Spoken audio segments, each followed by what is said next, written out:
사랑이신 하나님 감사합니다. 이 시간 주님 앞에 나와 주님의 이름을 부르며 예배드리게 하시니 감사합니다. 높고 푸른 하늘 아래 자연이 물들고 익어가고 열매들로 넘쳐나는 계절입니다. 자연의 변화와 조화를 디자인하신 하나님의 섭리에 감사와 경외심을 느낍니다. 하나님, 좀 더 깊은 숨을 쉬며 베풀어 주신 것들에 감사를 돌릴 수 있는 잠잠한 멈춤의 시간들이 저희의 생활 속에 스며들기를 원합니다. 저희가 보고 듣고 깨달을 수 있는 것들을 통해 하나님 안에서 익어가는 삶으로 이끌어 주옵소서. 오늘도 저희 안에 있는 은밀한 죄들을 주님 앞에 내어놓습니다. 육체를 가진 저희는 넘어지고 속아서 불안하고 두렵고 수치스럽고 의심스러운 화가 나는 집착을 드러내는 여러 가지 모습들을 다스리지 못하는 순간들을 무의식적으로 반복적으로 경험합니다. 예수님께서 세상에 낙인 찍힌 죄인들을 먼저 찾아주시고 보듬으시고 용서하시니 그의 삶이 자유롭게 변화되고 새로워졌습니다. 예수님의 온전하시고 따뜻한 보혈, 그 사랑 안에서 주님께서 저희를 불쌍히 여겨주시기를 빕니다. 저희 안에 일어났다가 사라지는 무수한 감정들을 이해하며 잘 흘려보낼 수 있도록 도와주십시오. 주님이 주시는 평안, 사랑, 소망 안에서 말씀이 저희의 삶을 비출 수 있는 오늘을 살아갈 수 있도록 축복해 주옵소서. 저희 삶은 생로병사의 길을 걸어가는 과정입니다. 이 길을 가는 동안 등대의 빛처럼 저희 삶을 이끌어 주시고 가야 할 방향을 비추어 주십시오. 비치신 말씀 안에 묵상하고 기도로 마음을 쏟아내며 하나님의 지혜와 평강을 구하게 하옵소서. 함께 말씀을 들으며 묵상하며 기도할 때에 성령님 저희 안에 충만하시기를 원합니다. 푸른 들판을 달려오는 바람처럼 가벼운 자유로운 성령의 바람이 저희 안에 가득하기를 원하며 감사와 믿음과 소망을 하나님께 드리는 예배가 되게 하옵소서. 예수님의 이름으로 기도합니다. 아멘. 예, 우리 다 함께 569장 찬송하시겠습니다.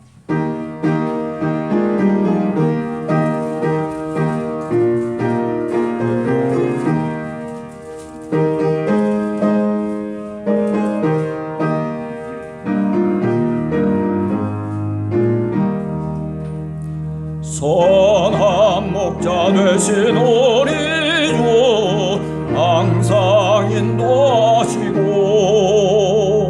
푸른 풀밭 좋은 곳에서 우리 먹여주소서. 선한 목자 구세주여 항상 인도하소서. 선한 목자 구세주여 항상 인도하소서. 양의 문이 되신 예수여 우리 영접하시고 길을 잃은 양의 모래를 항상 인도하소서. 선한 목자 구세주여 기도 들어주소서. 선한 목자 구세주여 기도 들어주소서. 음이 많고 약한 우리를 용납하여 주시고 주의 넓고 크신 은혜로 자유 얻게 하셨네. 선한 목자 구세주여 지금 나갑니다. 선한 목자 구세주여 지금 나갑니다.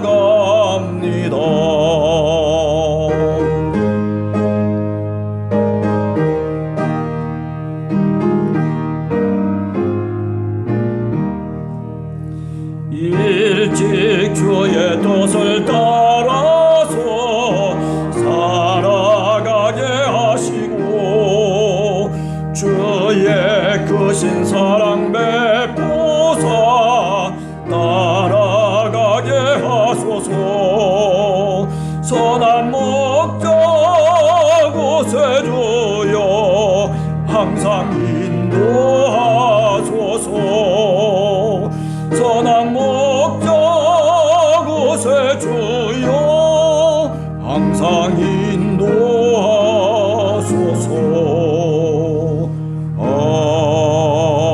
아멘. 봉독하겠습니다.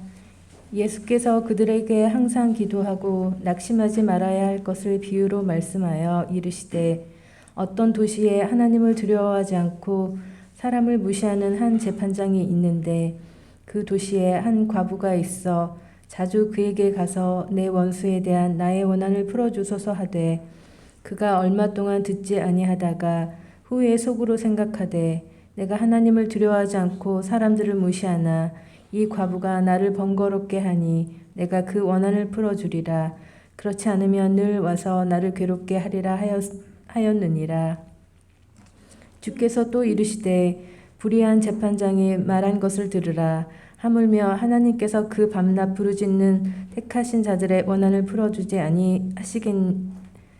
아니하시겠느냐. 그들에게 오래 참으시겠느냐. 내가 너희에게 이르노니 속히 그 원한을 풀어주시리라.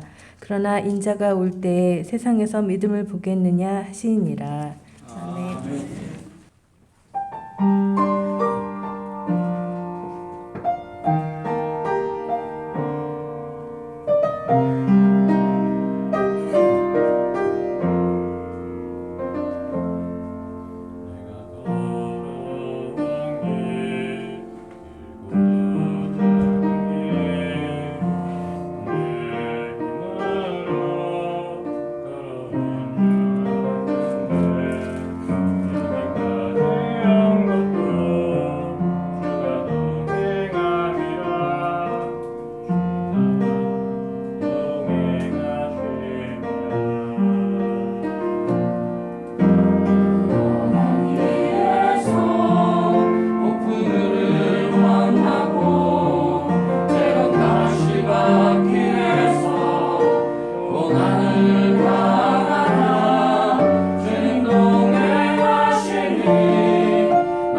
세 번째 함께하는 교회에서 이렇게 설교를 하게 되는데 참 느끼는 바가 참 많아요. 처음에 설교했을 때는 맨날 목사님 설교하는 거를 들으면서 왜 저렇게 길게 하나, 왜 저렇게 어렵게 하나 이렇게 얘기했다가 제가 설교하고 나서 나도 만만치가 않구나. 이게 참 잘 정리해가지고 간단하게 얘기하는 게 참 어렵구나라는 생각이 처음에 들었거든요. 그리고 이제 두 번째 설교를 할 때는 그때는 한 번 더 깨달음을 얻었어요. 그건 뭐냐면 내가 목사님보다 더 심한 것 같다. 그때 사실은 설교문을 준비해서 갔는데 3분의 1도 못하고 내려왔거든요. 얘기해야 될 거를. 이렇게 열심히 해가지고 이런 얘기를 해야겠다라고 해서 올라왔는데 사실 하려고도 한 이야기도 제대로 못하고 한 3분의 1 정도만 어떻게 얘기했는지도 잘 모르게 그러고 내려왔거든요. 설교문을 처음에 정하고 나서 이제 쉽게 해야겠다라고 하고 이제 누가복음 18장 1절에서 8절 말씀을 읽고 묵상을 하고 준비를 했는데 이번에도 실패할 것 같아요. 이번에도 최대한 제가 어떻게 하면은 좀 간결하고 잘 이야기할 수 있을까 고민을 했는데 참 이 성경 말씀이라는 게 그런 것 같아요. 참 어쩔 때는 너무나 단순하고 쉽게 보이지만은 또 그것을 묵상하고 곱씹다 보면은 참 묘한 그 어긋남을 또 경험하게 하는 게 성경 말씀이 아닌가라고 생각을 하면서 얘기하는 겁니다. 오늘 말씀의 제목은 굉장히 거창하죠. 과부가 되어 기도하리. 굉장히 거창한데 사실은 그렇게 거창한 이야기는 아닙니다. 굉장히 일반적인 이야기고 우리 삶 속에서 정말 기도라는 것이 무엇이고 그 다음에 우리가 기도를 그렇다면 어떻게 해 나가야 되는가에 대해서 오늘 누가복음 말씀을 통해서 한번 같이 이야기해 보고자 합니다. 18장 처음에 이제 이야기를 하죠. 예수님께서 우리에게 항상 기도하고 낙심하지 말라고 이야기를 합니다. 여기서 낙심하지 말라는 거는 기도를 포기하지 말라는 이야기예요. 기도를 포기하지 말고 게을리하지 마라라는 이야기입니다. 기도라는 것이 항상 저는 내 자신에게 와서 멈추는 것 같은 그런 느낌이 들었어요. 우리가 기복신앙을 조금 깊이 하잖아요. 그래서 무당이나 점집에 가서 무당들이 어떤 귀신한테 자기가 바라는 것들을 비는 것과 내가 기도하는 것이 사실은 뭐가 다른 걸까? 사실은 느껴져서 정말 나를 어떻게든 제외를 하고 정말 다른 사람을 위해서 기도할 수 있는 그런 방법이 없을까라는 생각을 많이 하게 됐거든요. 일례로 사실 장신대에서도 이제 채플 시간에 장신대는 이제 다들 목회를 하려는 학생들이 이제 예배당에 있으니까 거기는 굉장히 힘차요. 그 찬양도 엄청나게 크게 부르고 그리고 기도도 굉장히 좀 크게 하고 좀 분위기가 많이 다르거든요. 그래서 장신대에서 이제 마지막에 예배가 거의 다 끝날 때 이제 합심 기도라는 걸 하는데 요새는 이제 장신대에 그 도서관이 하도 오래돼가지고 노후돼가지고 그거를 이제 리모델링을 하려고 그 리모델링 하는 사업이 잘 될 수 있도록 합심 기도를 하고 그리고 또 학교를 후원해주는 또 교회들이나 같이 연관이 있고 여러 가지들을 같이 하는 그런 교회를 위해서 또는 그 주변에 좀 힘든 교회를 위해서 이제 기도하는 경우가 많은데 기도가 결국 나를 벗어나지 못하는 것 같다라는 그런 느낌을 좀 많이 느꼈죠.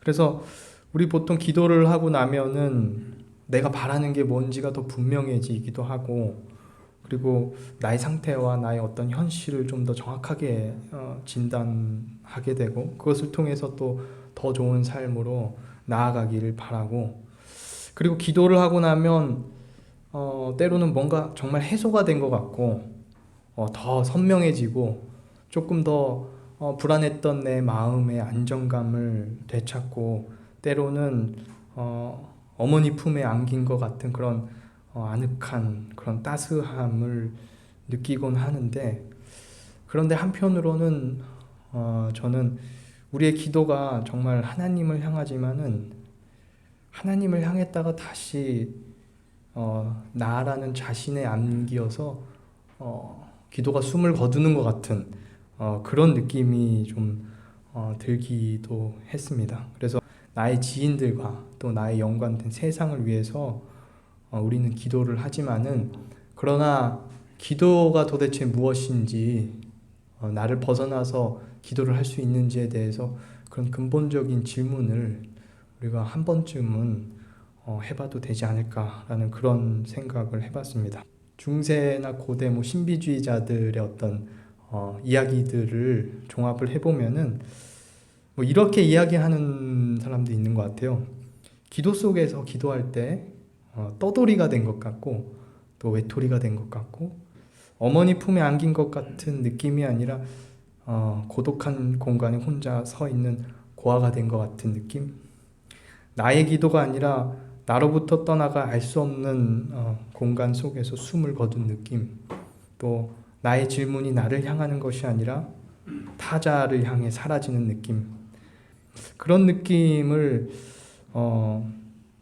기도라고 이야기하는, 나를 벗어난 기도가 아닐까라고 이야기하는 사람들도 있습니다. 그러나 오늘 본문은 이런 어떤 낭만적인 표현과 느낌을 통해서 나를 벗어난 기도를 설명하는 것이 아니라 실제적인 과부라는 인물을 통해서 그런 이야기를 하고 있습니다. 과부는 버려진 자인데, 사실 그 과부라는 단어의 그 어원을 찾아봐도 버려진 자라는 의미를 가지고 있는데, 근데 그 과부가 그냥 불쌍한 사람이 아니라 당대 사회로부터 버려진 자라는 것이에요. 그냥 불쌍한 사람이 아니라, 배우자가 없는 사람이 아니라.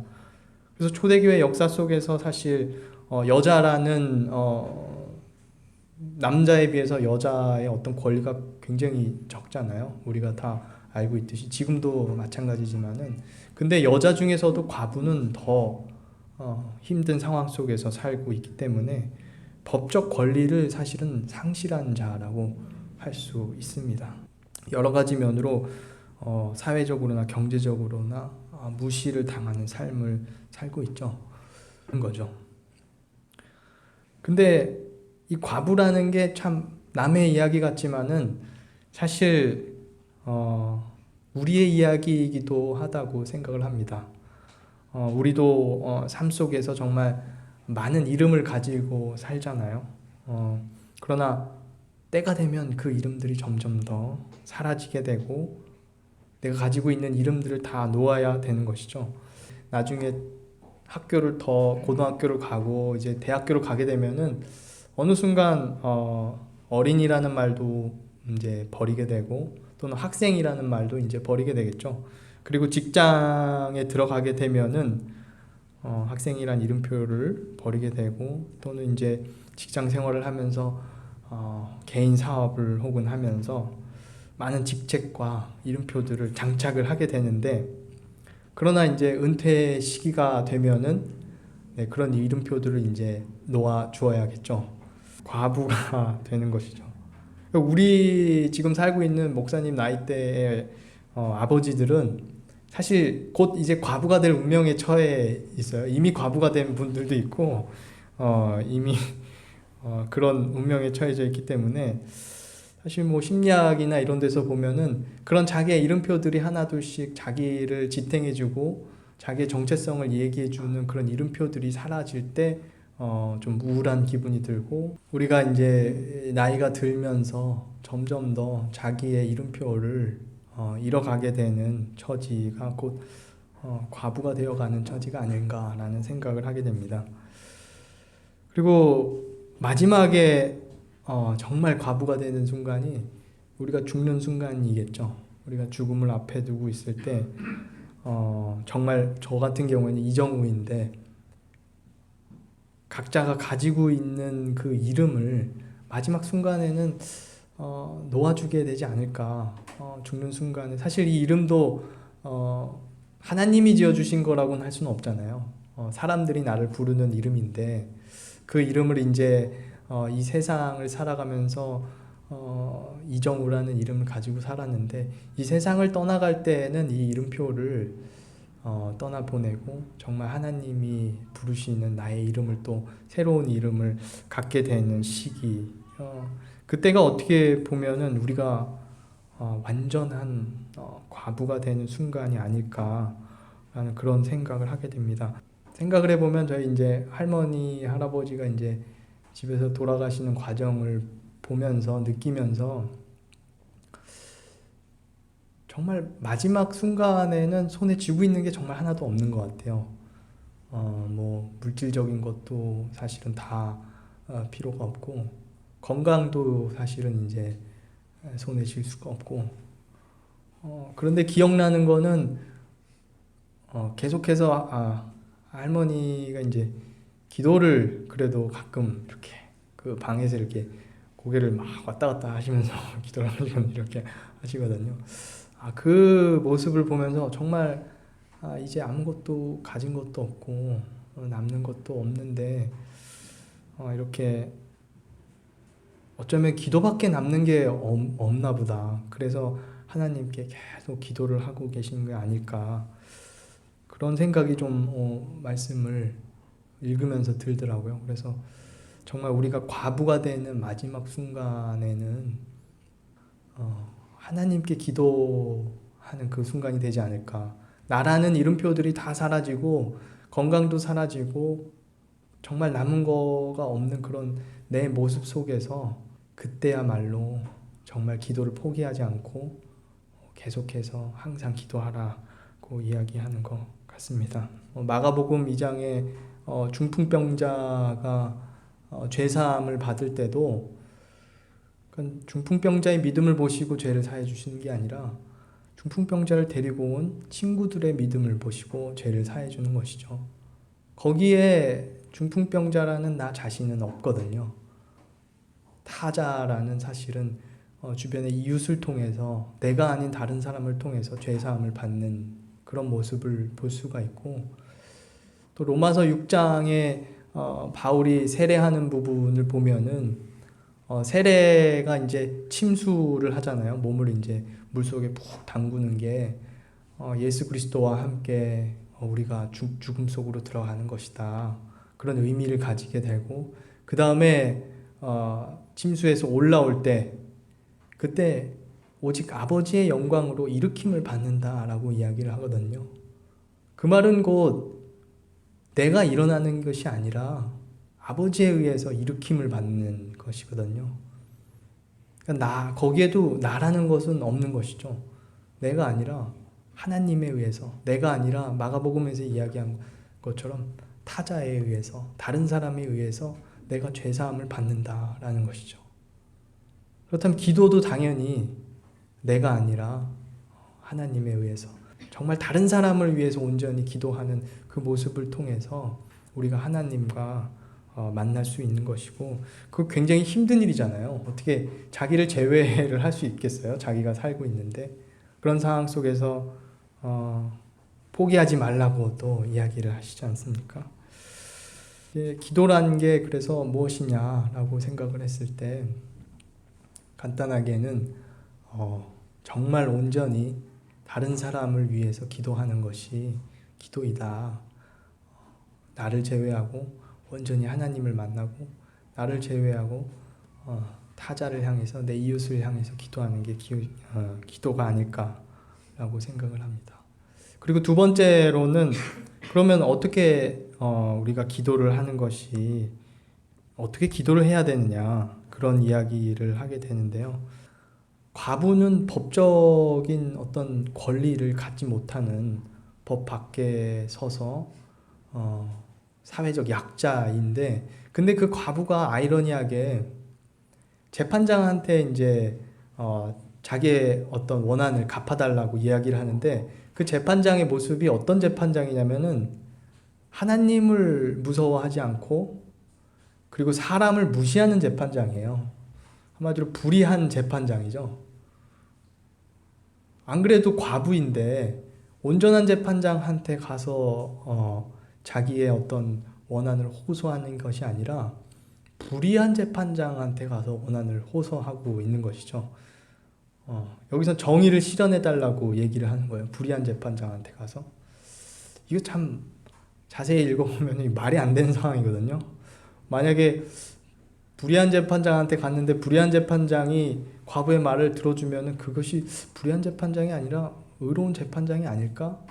그 비유 속에서는 사실은 좀 이상한 상황 속에서 이야기가 되고 있는 것이 오늘의 비유이기도 합니다.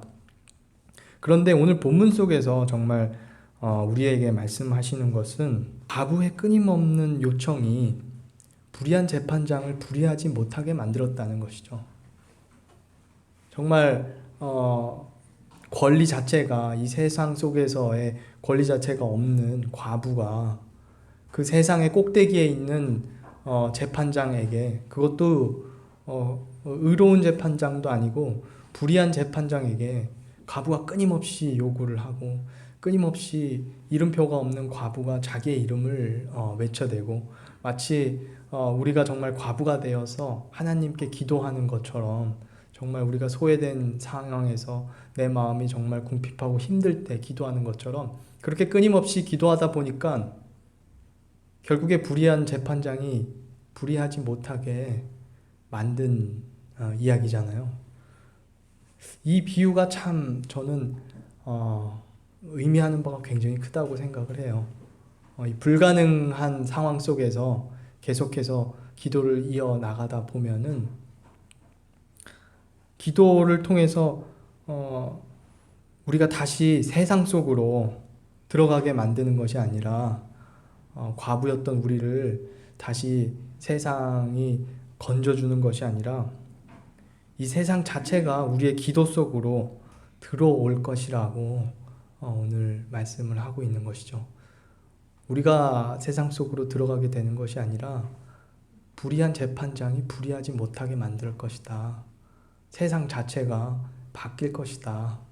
너의 기도로 인해서 불의한 재판장이 더 이상 불의하지 못하게 될 것이다 라는 의미를 가지고 있습니다. 그래서 어떤 상황이 닥쳐와도 우리가 삶이 정말 불의하고 힘들어도 포기하지 않고 기도하다 보면은 내가 기회를 얻어서 들어가는 그런 것이 아니라 기회 자체가 나한테 다가오게 되는, 세상 자체가 변하게 되는, 본문은 그렇게 얘기를 하고 있거든요. 종교개혁을 한 루터도 자기는 성경을 읽고 기도하고 실현한다라고 이야기를 하거든요. 근데 종교개혁이라는 게 사실은 서양 역사를 바꾼 것이거든요. 그 가장 서양 역사를 바꾼 그 역사를 주도했던 루터는 그냥 기도하는 사람이었어요. 끊임없이 기도하고 기도를 통해서 또는 말씀을 읽으면서 그 말씀 속에 적혀져 있는 것을 통해서 자기 자신을 바꾸고 고쳐나가고 그러면서 끝까지 기도하는 상황 속에서 그 세상에 적응하고 자기가 어떤 로마 교회에 호소를 해서 들어준 것이 아니라 그 교회 자체가 완전히 변화하게 된 것이죠. 어떻게 보면은 루터의 기도가 오늘의 과부의 기도와 과부의 요청과 맞닿아 있는 지점이 아닐까. 그 불의한 그 교회 속에서 루터가 끊임없이 요청을 하잖아요. 그리고 결국에는 어떻게 되냐면 불의한 재판장이 불의하지 못하도록 바뀌거든요. 그러면서 모든 서구 문명이 종교개혁을 통해서 기독교가 전파되고, 그리고 우리가 지금 이 자리에서 예배를 드릴 수 있는 것도 사실은 그 시발점이 거기인 것이거든요. 루터의 기도를 통해서 우리가 이 자리에서 하나님께 예배드리고 기도할 수 있다라는 것이죠. 그러니 어떻게 기도해야 되냐라고 했을 때는 정말 간단하게 끊임없이 우리가 뭐 하루 종일 기도하는 것이 아니라 기도한다라는 것을 포기하지 말고 하루에 뭐 1시간이 아니라 뭐 1분이라도 기도하라는 그것만은 포기하지 않고 기도를 할 때 이런 놀라운 역사가 일어날 것이라는 것을 오늘 본문을 통해서 우리가 읽을 수 있습니다. 기도하겠습니다. 하나님, 우리의 세상은 어쩌면 불의한 재판장처럼 보입니다. 가난한 사람은 더 가난해지고 배부른 사람은 더 배불러지고 주님을 두려워하지 않고 사람을 무시하는 사람은 세상 꼭대기에 서 있습니다. 그러나 오늘 우리는 주님의 말씀을 읽었습니다. 항상 기도하고 기도하기를 포기하지 말라는 말씀을 읽었습니다. 불의한 재판장 앞에선 과부처럼 우리의 세상 앞에서 기도를 놓지 않겠습니다. 우리의 기도가 끊임이 없다면 불의한 재판장도 불의할 수 없을 때가 온다는 것을 믿고 기도를 포기하지 않겠습니다. 예수님 이름으로 기도드립니다. 아멘.